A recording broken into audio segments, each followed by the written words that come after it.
everyone. I am Jess M. Cutler, and welcome to the very first episode of the Reinvent pre-podcast series. I am so humbled that you have decided to join me today on what I know will be just the beginning of our inspirational journey together. So my ambitions for this program as a whole are audacious and brave, but they're also simple and straightforward.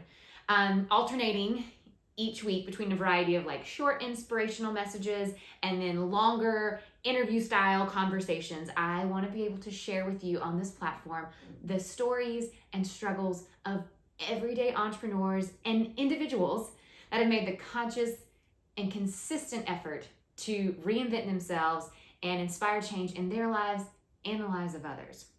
So in addition to these style interviews, we're also going to be doing other interviews inviting individuals with particular insights in their field of expertise or their calling to provide information and unique perspectives on how their gifts have enabled them to pursue their passion.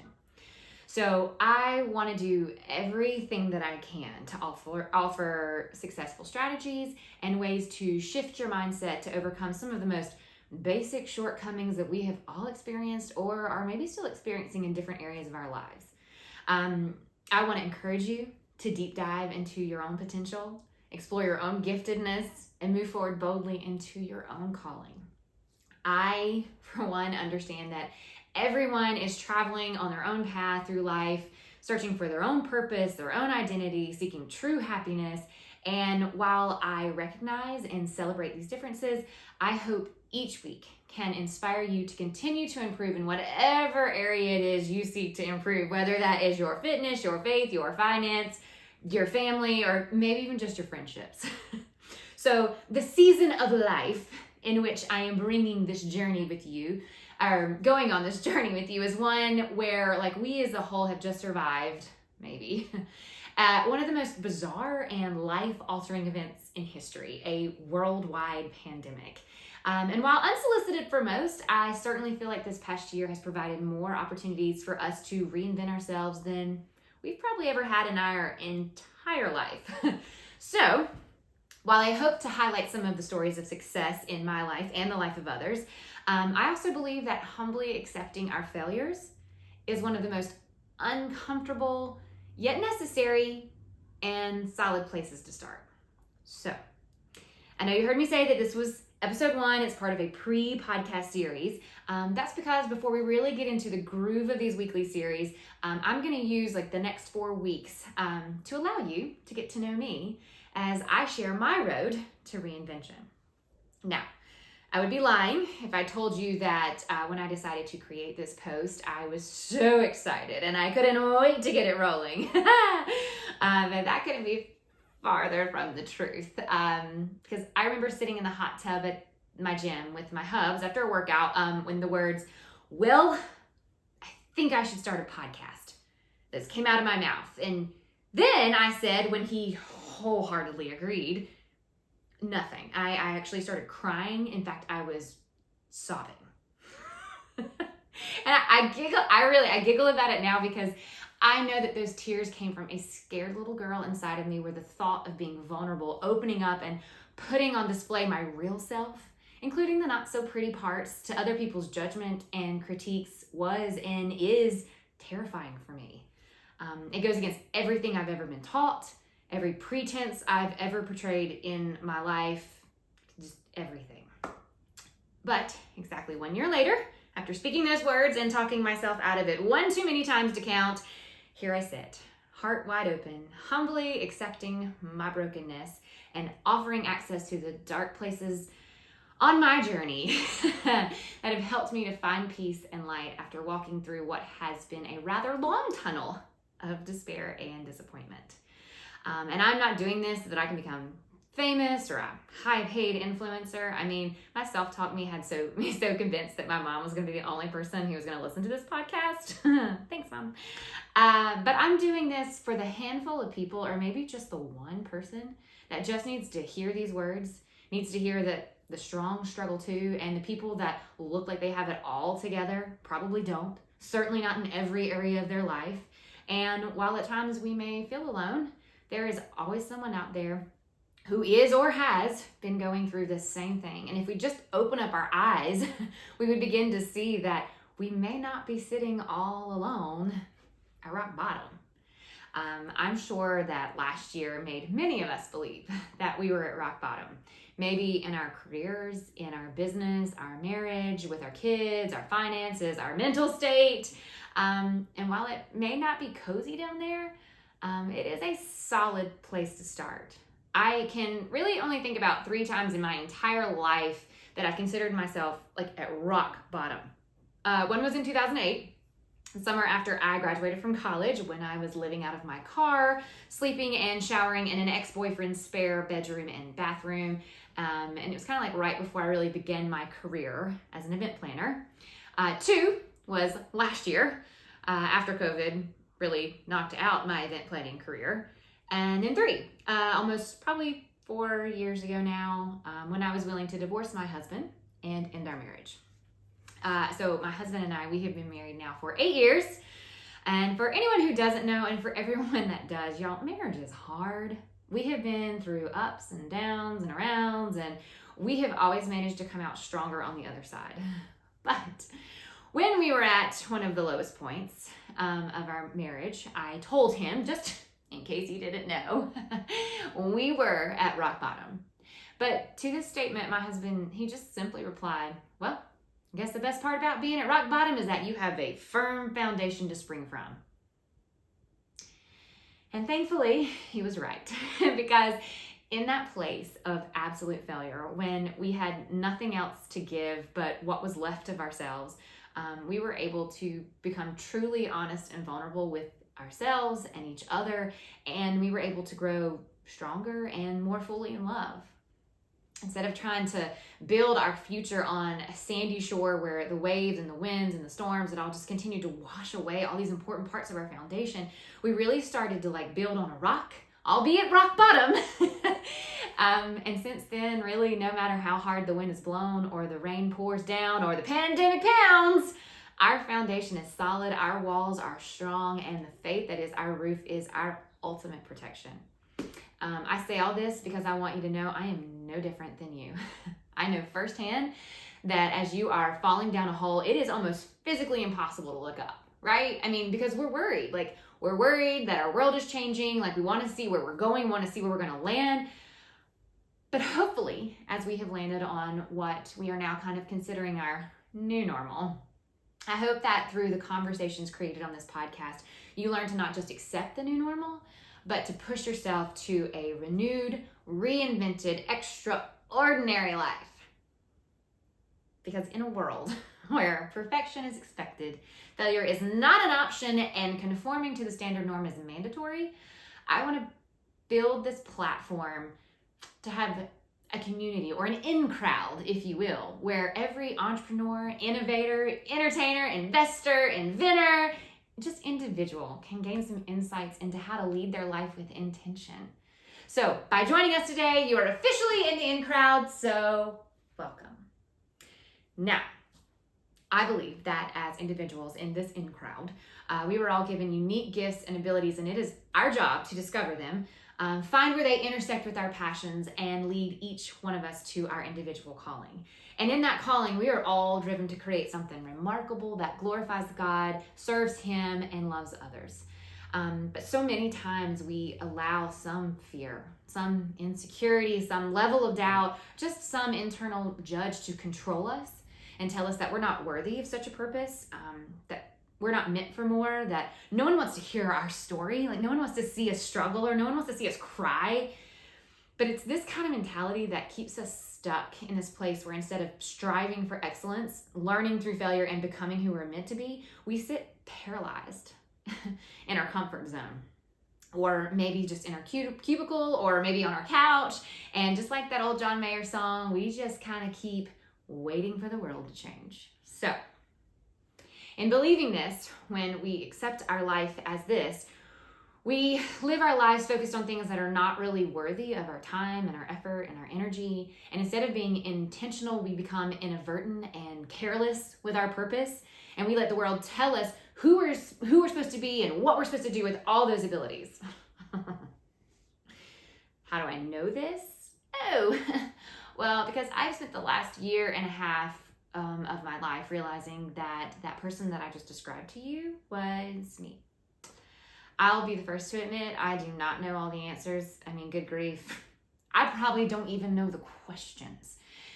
But what I do know is that I was put on this earth to share not just my successes, which is pretty much all I have shared with y'all up until now, but I am called to share my failures, my growth, my aha moments, and the people in my life that have inspired me to be who I am today as I am walking on the same road that you are that we all call life.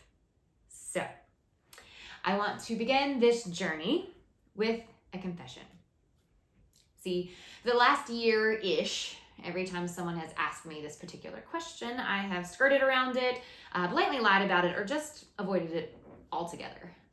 But today, I'm going to step up to the microphone and I'm going to finally, truthfully answer the question, how have things been going? Well, the simplest answer that I've been giving people is, well, it's going.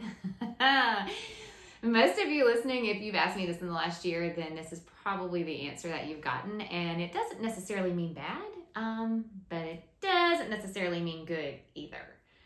Because the truth is, last year was bad, and then it was like really bad, and then unbearably bad, and then it was like sort of awful, but then it was sort of not terrible, but then it was kind of okay, and then it was like relatively fine, and it was like eventually good, and then it was ultimately great.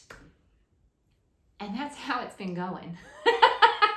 What I have found though is that by simply saying, well, it's going, I allow people just to kind of fill in the blanks for me and just kind of move on with their lives. See, on a surface level, people, they are worried about me. They have not been worried about me because I don't look any different. I don't sound any different. For most people, I probably appear to be the exact same person that they have always known me to be. But the answer to that question is what I have had to figure out every day since March 16, 2020. And from someone that knows me in and out, I can confidently assure you that while I may appear the same on the outside, everything has changed. My body, my mind, my internal conversations, my overall energy, my relationships, my career, and most of all, my purpose. See, last year didn't just change one or two things for me, it changed everything. And I am so excited to introduce you to this new me, even though I know in my heart I have to let you see the old me first to really understand the full transformation. So, I know what you're saying. Some of you are like, Jess, I've known you for 15, 20, 30 years. Like, I know you. But I'm here to tell you, you don't. No, you don't. And you probably haven't ever. Like, not really. See, before now, everyone's had the chance to meet what I considered the best version of myself. Who was that girl? Oh, yeah. She was the perfectionist. She was the one that said it was never no. It was just a different level of yes. The one that bragged that some call it manipulation, but I call it motivation. Yeah, motivation to get people to do what I wanted them to do. The OCD control freak that believed that if you wanted it done right the first time, you should just do it yourself. Funny story, actually, my entire family tells me that one of the first sentences that I learned to speak and repeated over and over to anyone who tried to help me was, I can do it myself. Do it myself. That, along with, we can and we must. And if you can't see this, like my hands you have to do this. This is what the fairies did on Sleeping Beauty. I don't know. And then the very last thing was like, I want a weenie in my hand. Yeah, I don't know what to tell you about that one, other than apparently I just really love hot dogs. I guess I always have. But to know me, you have to really know where I came from. I grew up in a tiny town of Olin, North Carolina, where the population today is about 2,200 people. I hear some people talk about their tiny hometown with a street light or railroad tracks, and I'm here to tell you, if you had railroad tracks or even one street light, that was a big city compared to Olin. Obviously, I am a Southern girl, so I was proud to take my husband's last name. So the M in my name stands for Marshall, my maiden name, and the majority of my family grew up on Marshall Farm Road, where my grandfather worked the farm alongside his other 9 siblings. And then my dad worked the land with his other 5 siblings. So I've got a big family. I'm actually the youngest of 3. I grew up on Mount Vernon Church Road, which is about 15 minutes from Marshall Farm Road. And it was also the name of the church that my dad pastored for 23 years. My mother served the community as the high school math teacher at my high school, which was at the time quite literally located in the middle of a cow pasture. We were everything you would imagine a perfect family to be. There's this Sarah Evans song, and it's Born to Fly. I've always kind of considered it my theme song because it has this one verse in it that's like, my daddy, he's grounded like the oak tree. My mama, she is steady as the sun. Oh, you know I love my folks, but I keep staring down the road, just looking for my one chance to run. And because that is exactly how I felt. I knew when I turned 18 that when I left for college, like I was leaving and I was never moving back. Because if you can imagine, small town life is hard enough when heading into town for groceries meant like a 20-minute ride to Walmart and then a 20-minute ride back, and that did not include the time that you were going to take in Walmart. But being a child of the local religious icon and then one of the well-respected educational mentors in the area, the pressure for perfection was not just unattainable, but it was absolutely expected. Being able to share your struggles and failures with others simply became a sign of weakness and an opportunity for people who called themselves your friends to talk about what you should or shouldn't be doing with all 2,200 of their closest friends and relatives. Now, please don't get me wrong. I am not trying to complain or say it was all bad by any means. I made some of the best memories with some of the most wonderful people that I will forever remember, and they will always have a special place in my heart. I will never forget them. But my best friend to this day is the girl that I shared the cradle with. So when people ask how we've remained friends for so long, living so far apart, I just simply reply like, she knows everything about me and she loves me anyway. So I can't let her go. I know that people search their entire life to find a friend like I have in Mandy. So I don't take that for granted. And I'm even more grateful that I had parents that loved me and did their very best to ensure that I had everything that I needed, including a foundation based in Christian values and an unshakable faith. But as you can imagine, growing up in this kind of community, it not only fostered an unhealthy self-image, constantly trying to be this model student and this model Christian, but more so encouraged my presentation of perfection and in essence rewarded my ability to control the conversation. Like no matter the reality of the situation or how I might actually be suffering through it. You'll hear me talk a lot about conversations with my counselor over the course of the next few weeks and years and as long as this podcast is running. And I want you to know, I grew up in an environment where counseling was totally normal and okay. Like my dad actually got his master's in counseling while he was pastoring. So I grew up with a professional counselor in the house. So I don't think you're crazy if you go to a counselor. I think you're crazy if you don't. I believe that everyone should have a wonderful counselor in their life. So, with that said, I will never forget that when my family was falling apart, really right before I left for college, like religious families so often do in small towns, we tried to go to counseling. And I don't want to say that it didn't work. I just think at the point that we were, it was kind of like putting a Band-Aid on a gushing wound. And it's been so long now, I don't actually remember a lot about our sessions, but the thing that I remember most is that we weren't allowed to tell anyone about it. Because even then, we were trying to salvage what was left of the image of our perfect family. Even though we had stuck by and supported so many families in our community that had been struggling, to let them see that we struggled too, that was not an option for our family. So maintaining the image of the perfect family, like that image of perfection above all else, was more important than being honest and vulnerable. And that's what I learned to live by. And while I may have left that small town behind at 18 years old, I have carried that mentality into every aspect of my life moving forward. So that is why I say that you have had a chance to meet what I thought was the best version of myself, because I have spent the last 34 years of my life perfecting every role I've played in an attempt to control everyone's judgment and opinions of my presented reality.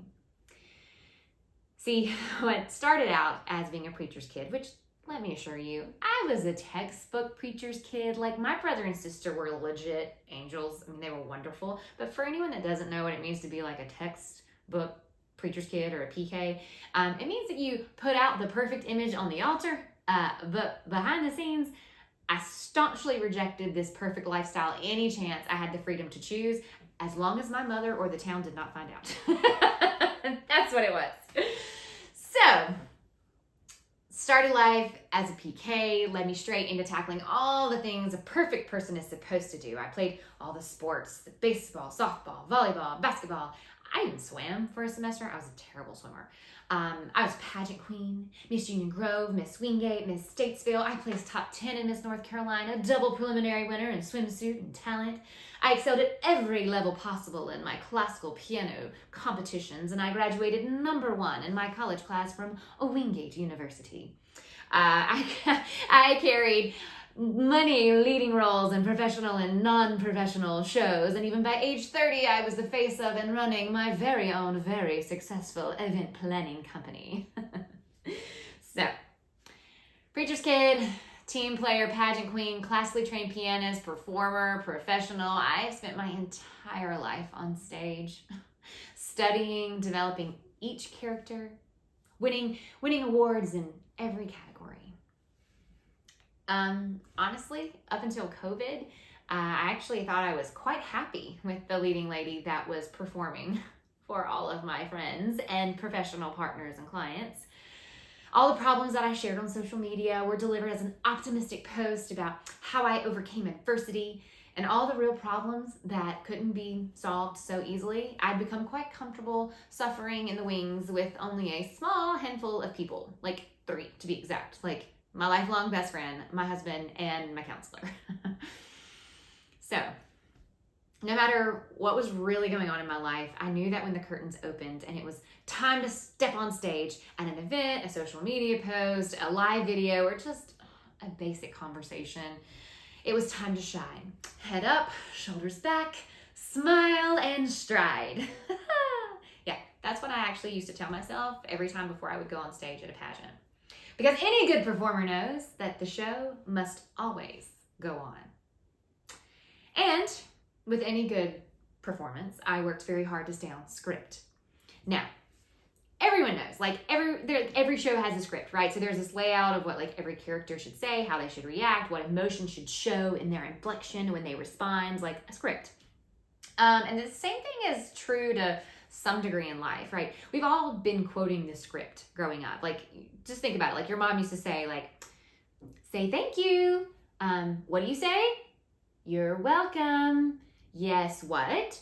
Yes, ma'am. Like, if they ask you how you're doing, can you tell them good? I'm doing good. See, we all learn the script really early, and then we just repeat it for the rest of our lives. So, what script were we quoting pre-COVID? My favorite. Hey, Jessica, how are you? Oh, I'm good. I'm doing good. Like, how are you? Oh, we're doing wonderful. How's business? Oh, it's busy. definitely ready for a little slow time. How about you? Oh, it's just so good. We're just so blessed. We really got to get together sometime, catch up. Definitely let me know when you've got some free time. Okay, I will. Bye. Walking away, knowing full well this is exactly how every conversation is going to go. And if we ever did find some free time, neither of us would actually choose to spend it together. Just empty words to fill the space. Our script. #friends. But when COVID came around last year, it really messed up the script. At first, I did what I knew I was supposed to do. So I put out this inspirational message on Facebook. You can go back and watch it. I went back and watched it, and I say it was inspirational because when I watched it, I was like, wow, that was so inspiring, even though I knew how I felt. But I continued to show up on my social media weekly to ensure that everyone knew that I was keeping my head up and my shoulders back and smiling. I wrote this 8-week informational series to teach everyone, or anyone really, that would maybe be interested in event planning or just information about being a destination management company. And I had big plans of putting out like an interactive series when COVID was over. Yeah, when COVID was over. Well, when COVID went from 3 days to 3 weeks to 3 months, instead of an interactive series, I decided I was going to do an inspirational series instead. But as I was refunding the very last group on the books, leaving $1,000 in my business bank account, trading in my cars, downsizing my storage units, deferring my office rent, and furloughing my team, I realized this series was not going to happen because, to put it simply, I had no inspiration to give. What had started out as like this bad nightmare that we thought we could wake up from in a matter of a few months, it had quickly become an even worse reality. It was hard to watch my hotel partners being laid off, my vendors selling off their inventory to be able to pay bills, my family worrying that their jobs were going to be next, and even just seeing people scared to leave their house and have connection with others just out of fear of their health and their safety. I've never obviously been in that situation before, just like I've never been in this situation, but I think it would be a lot like a fire alarm going off in a theater in the middle of a performance. Like, at first people don't believe that it's real. They kind of like look around, and then like someone smells smoke or like see a flame, and someone's like starts like, oh, there's fire. So they start running in all these directions, and everyone's like running out and they're flipping on each other. Like, maybe the theater burns down, suffers some major damage, but the performers are kind of left stranded with no audience, no character to play, no money, and no purpose. I can tell you, because I participated in a virtual telethon to help support our local community theater, where we had this chance to dress up in these beautiful gowns and we sang. But I can tell you, it doesn't matter how pretty you look, how great you sound. If there's no one in the audience, man, it is hard to show up and perform. So for me, when the phone calls and the emails stopped coming in and everyone stopped asking how business was going because they knew it wasn't, when the tickets to my live show stopped selling and the audience started coming to the theater, it became harder and harder to put on my show makeup and step out on stage each day. And eventually it became impossible. Instead of trying to pivot or improv my way through this unfamiliar script, I did something I had never done before. Something I'd never done in all the years of putting out the image of perfection and success. You know what? I took off my costume. I removed my fake hair and I pulled off my lashes, and I left the theater. I left the idea of owning a successful business company that required business sales drops and development and relations and networking and social media posts and all that jazz. I walked away with no audience, no character to play, no money, and no purpose. And that's where I'm going to leave you today. I wish I could end it with, and we all lived happily ever after, but unfortunately, we do not live in a fairy tale. And as you can probably imagine, this was not the end. In fact, it was only the beginning of my journey. So, thanks for tuning in. I'll be back next week to pick up right where I left off as I began processing the loss of events. Enter scene, 5 stages of grief. If you want to hear more about my journey, subscribe to this podcast. Find us on Facebook and Instagram at Invent Planner. That is ENVENT Planner. And let us hear from you. As we continue to increase the in crowd with intention, we want to be your source of insight, encouragement, and most of all, inspiration.